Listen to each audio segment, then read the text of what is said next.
नमस्कार, बहुत स्वागत है आपका सुपरफास्ट छत्तीसगढ़ में। खबरों के साथ मैं हूं रीनू। चलिए खबरों की शुरुआत करते हैं। भूपेश बघेल कैबिनेट की अहम बैठक आज सीएम हाउस में होगी बैठक। कैबिनेट बैठक आज शाम 5:30 बजे होगी। कैबिनेट बैठक में बजट प्रस्ताव पर मुहर लगेगी और इसके साथ ही धान खरीदी की समीक्षा, बेमौसम बारिश से किसानों को हुए नुकसान की समीक्षा के साथ ही धान खरीदी की म्याद बढ़ाए जाने के जैसे विषयों पर भी चर्चा होगी। तो बड़ी खबर रायपुर से, आज भूपेश कैबिनेट की अहम बैठक होगी। शाम 5:30 बजे बैठक होगी। इस बैठक में कई अहम मुद्दों को लेकर चर्चा होगी। आपको बता दें कि धान खरीदी की म्याद बढ़ाने को लेकर भी मंथन होगा और साथ ही बजट प्रस्ताव पर भी मुहर लगेगी। इसके साथ धान खरीदी की समीक्षा, बेमौसम बारिश से किसानों को जो नुकसान हो रहा है उसकी समीक्षा और साथ ही धान खरीदी की जो तारीख है उसे बढ़ाए जाने को लेकर भी और इसके साथ अन्य विषयों को लेकर भी बातचीत होगी।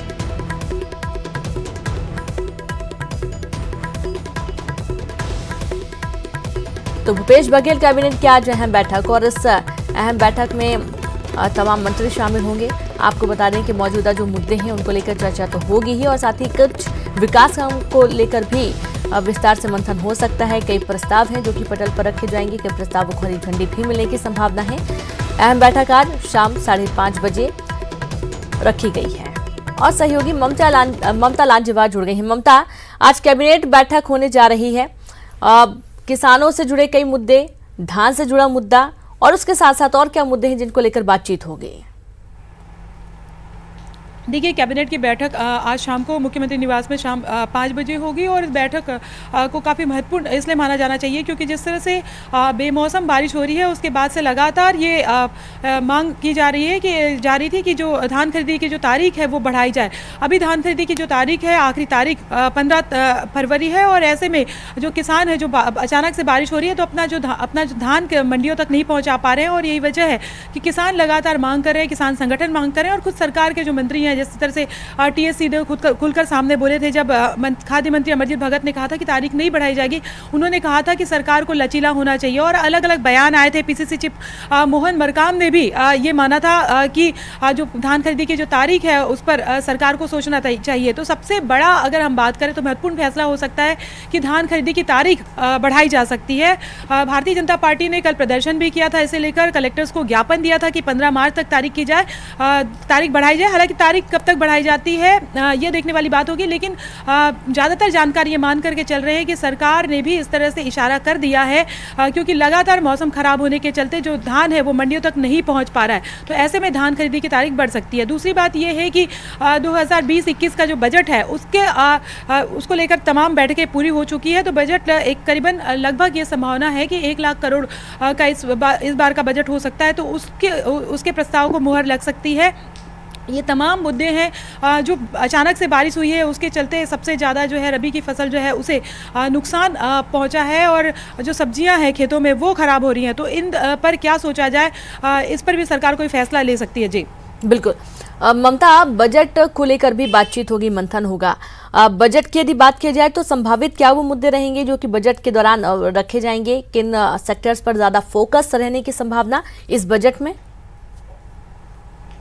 देखिए, अगर हम बात करें तो बजट में सबसे ज़्यादा चूँकि छत्तीसगढ़ जो है वो कृषि प्रधान राज्य है और लगातार अगर हम बात करें तो इस बार अगर कांग्रेस की सरकार आई है तो किसानों के मुद्दे उन्होंने प्रमुखता से उठाया था। खासतौर पे जो बात करें कि समर्थन मूल्य बढ़ाने की जो बात कही गई थी, किसानों की जो कर्ज माफ़ी वाली बात कही गई थी, तो ये तमाम मुद्दे थे। तो उसके चलते जो है वो लोगों ने कांग्रेस को चुना था। तो 3 बार बीजेपी की सरकार रह चुकी थी, लेकिन अगर हम इस बार बात करें तो बजट में सबसे ज़्यादा कृषि जो चीज़ें हैं, किसानों पर किस तरह से सबसे ज़्यादा ध्यान दिया जाए उस पर फोकस रह सकता है। दूसरी बात यह कि सिंचाई को लेकर हम बात करें तो प्रदेश में जो 72% जो हिस्सा है वो असिंचित है और केवल 28% हिस्सा जो है वो सिंचित है। तो इसका जो है सिंचाई विभाग का जो बजट है वो बढ़ाने पर प्रस्ताव हो सकता है क्योंकि लगातार इस बात को लेकर सवाल उठते रहे हैं। इसके पहले हम बात करें तो 3 बार की अलग अलग जो 3 मुख्यमंत्री रह चुके हैं, लेकिन जो सिंचाई की स्थिति है वो उसी तरह से बनी हुई है, कोई खास तरीके से उसमें वृद्धि वृद्धि नहीं हुई है, क्योंकि बजट को लेकर भी ये सवाल उठते रहे हैं कि जिस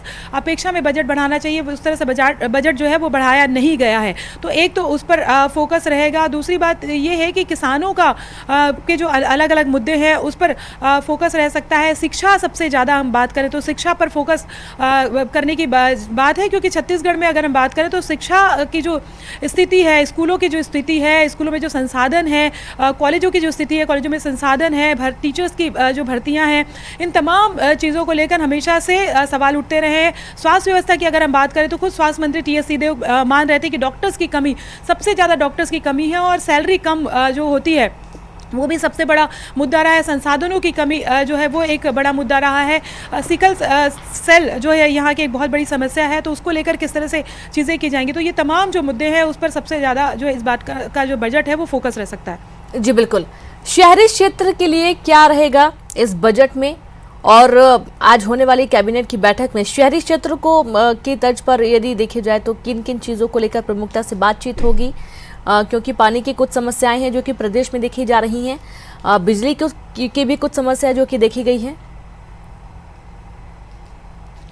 देखिए, शहरों की अगर हम बात करें तो कांग्रेस की जो सरकार आई उसके बाद में लगातार कांग्रेस अपने घोषणा पत्र पे अमल करती जा रही थी और सबसे ज़्यादा फोकस जो था गांव, गरीब और किसान पर था। इस बात को लेकर जब सरकार के 1 साल हुए तो लोग, जो शहरी लोग हैं, उनका कहना था कि अब शहरों में भी ध्यान देना चाहिए। इंफ्रास्ट्रक्चर का डेवलपमेंट जो है वो सबसे ज़्यादा बाधित है, तो उस पर शहरों के भीतर किस तरह से विकास हो, संसाधन किस तरह से बढ़ाए जाएँ, इसको लेकर सबसे ज़्यादा बात करने की ज़रूरत है। तो इस पर किस तरह से सरकार फोकस होती है, बजट में क्या प्रावधान होते हैं, ये देखने वाली बात होती है। और दूसरी बात ये है कि जिस तरह से पानी की अगर हम बात करें तो राजधानी रायपुर समेत प्रदेश के कई जो शहर हैं वहाँ पर पानी को लेकर तमाम तरह की दिक्कतें हैं। पानी के संग्रहण को लेकर क्या किया जाए, इसको लेकर तमाम दिक्कतें हैं, तो इस पर भी फोकस हो सकता है।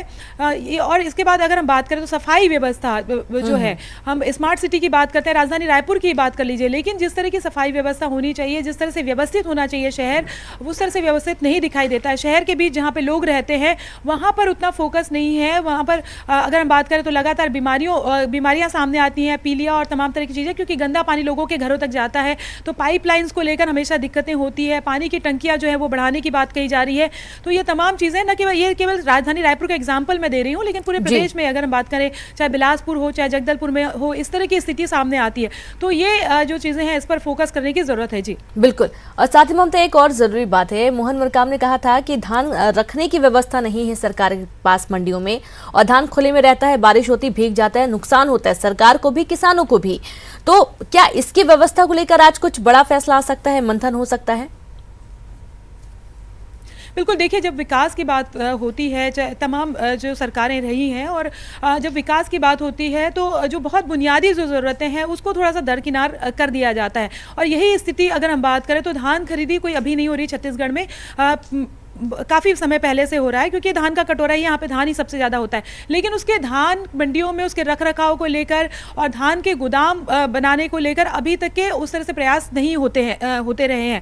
अब हर साल इसी तरह की शिकायतें आती हैं, जब धान खरीदी होती है उसके बाद अचानक बारिश होती है तो इसी तरह की स्थिति होती है। प्रदेश भर में अगर हम बात करें तो जगह जगह धान भीगने की शिकायत आ रही है, और अगर हम बात करें तो लाखों जो किलो जो धान है वो खराब हो जाता है। तो ऐसे में खुद पीसीसी चीफ मोहन मरकाम ने भी ये माना, सरकार के मंत्री भी मानते हैं, सरकार भी कह रही थी, मुख्यमंत्री भूपेश बघेल कई बार कह रहे थे कि हमारा फोकस इस तरफ है।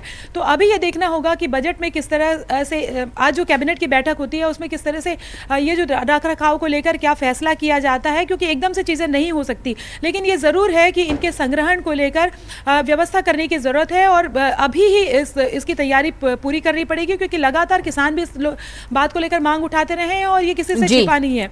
और अभी सियासत का मुद्दा भी धीरे धीरे बनता जा रहा है कि सरकार के पास धान रखने के लिए व्यवस्था ही नहीं है, संग्रहण कैसे करेगी सरकार मंडियों में यदि व्यवस्था नहीं है तो। बहुत बहुत शुक्रिया आपका ममता जानकारी के लिए। तो वहीं मुख्यमंत्री भूपेश बघेल आज नारायणपुर और दंतेवाड़ा के दौरे पर जाएंगे।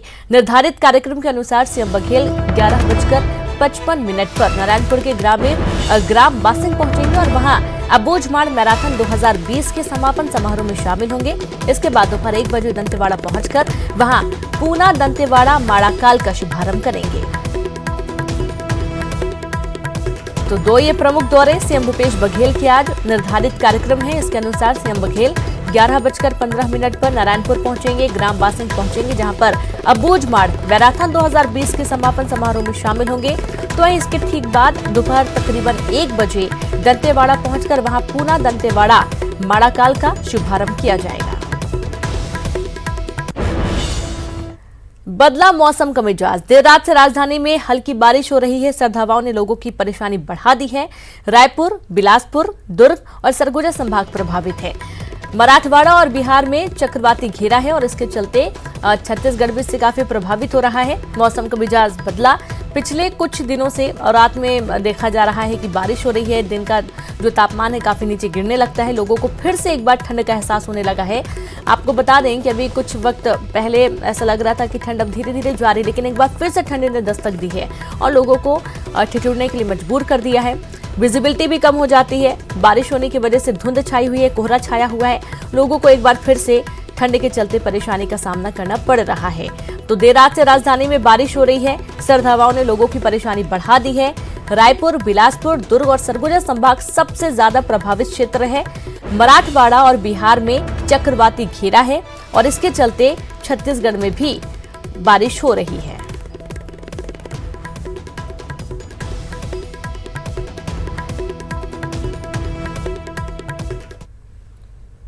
तो वहीं बदले मौसम के 4 जिलों की तस्वीरें आपकी टीवी स्क्रीन पर हैं। रायपुर, बिलासपुर, कोरबा और कवर्धा की तस्वीरें हैं, जहां मौसम में बदलाव से ठंड बढ़ गई है। वहीं बारिश की वजह से लोगों की परेशानी बढ़ गई है। बारिश की वजह से कोरबा में बिजली का उत्पादन भी प्रभावित हुआ है। वहीं धान खरीदी केंद्रों में भी बारिश की वजह से खरीदी का काम रुका हुआ है।